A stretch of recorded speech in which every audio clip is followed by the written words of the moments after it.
Di ketinggian hampir 9.000 meter, oksigen menipis, suhu bisa turun hingga minus 40 derajat, dan setiap langkah bisa menjadi langkah terakhir. Namun anehnya, setiap tahun ribuan orang tetap datang ke sini. Mereka tahu risikonya, mereka tahu banyak yang tidak pernah pulang. Lalu pertanyaannya sederhana, mengapa manusia rela bertaruh nyawa demi satu puncak bernama Everest?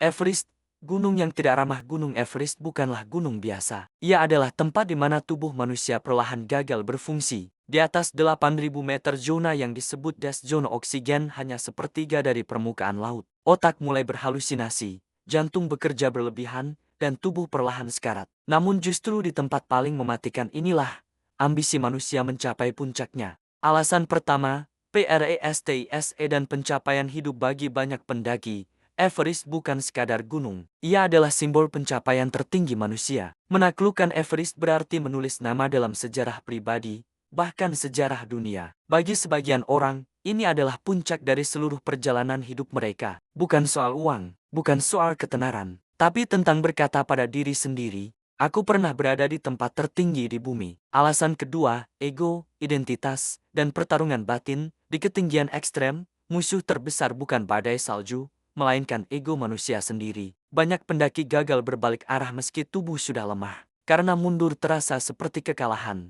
Di Everest, satu keputusan emosional bisa berakhir dengan kematian. Namun justru konflik batin inilah yang membuat gunung ini begitu menggoda. Everest memaksa manusia berhadapan dengan versi terdalam dirinya sendiri. Alasan ketiga, sejarah dan mitos Everest. Sejak tahun 1953, ketika Edmund Hillary dan Tenzing Norgay berhasil mencapai puncak untuk pertama kalinya, Everest berubah menjadi legenda hidup. Setiap jejak kaki di sana terasa seperti melanjutkan cerita besar umat manusia. Bagi sebagian pendaki, Everest bukan hanya gunung, ia adalah panggilan sejarah. Alasan keempat, industri dan komersialisasi. Hari ini, Everest bukan lagi wilayah para elite petualang saja. Dengan biaya ratusan juta hingga miliaran rupiah, siapapun bisa mencoba selama sanggup membayar. Ekspedisi komersial, pemandu, tabung oksigen, bahkan jalur pendakian sudah dipasang tali. Namun ada ilusi berbahaya di sini.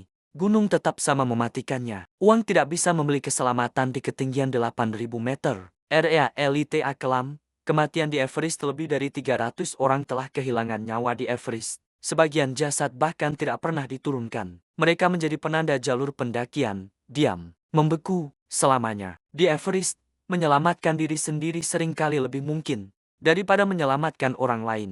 Inilah keputusan paling kejam yang harus dihadapi pendaki. Penutup, mengapa mereka tetap datang? Meski tahu risikonya, manusia tetap datang ke Everest. Karena manusia selalu terdorong untuk melampaui batasnya sendiri. Everest mengajarkan satu pelajaran penting, alam tidak pernah bisa ditaklukkan. Ia hanya memberi izin sebentar saja bagi manusia yang cukup berani, cukup kuat, dan cukup beruntung. Everest tidak memilih pemenang. Ia hanya menyaring siapa yang bertahan.